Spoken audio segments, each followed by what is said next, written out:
ભરૂચ જિલ્લાના અંકલેશ્વરની Panoli જીઆઈડીસીમાં waste collection, treatment અને નિકાલ સાથે સંકળાયેલી ચિદાકાસ એન્વાયરો પ્રોજેક્ટ ખાનગી કંપનીમાં મંગળવારના રોજ ટેસ્ટિંગ માટે ટ્રાયલ હાથ ધરવામાં આવી હતી. ટ્રાયલ બેઝ પ્લાન્ટ શરૂ કરવા સમયે જ ધડાકા સાથે આગ ફાટી નીકળતા દોડધામ મચી જવા પામી હતી.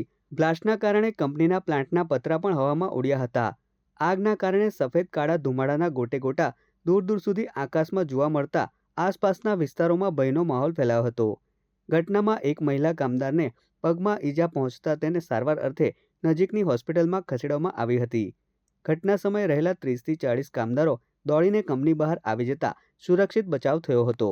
તો બીજી તરફ ફાયર ફાઇટરોએ દોડી આવી આગ પર કાબૂ મેળવી લીધા બાદ કુલિંગ પ્રક્રિયા હાથ ધરવામાં આવી હતી. આ ઉપરાંત પોલીસ, જીપીસીબી અને ઇન્ડસ્ટ્રીયલ સેફ્ટી એન્ડ હેલ્થ વિભાગે ઘટના સ્થળે દોડી આવી કારણો જાણવા તપાસ શરૂ કરી હતી.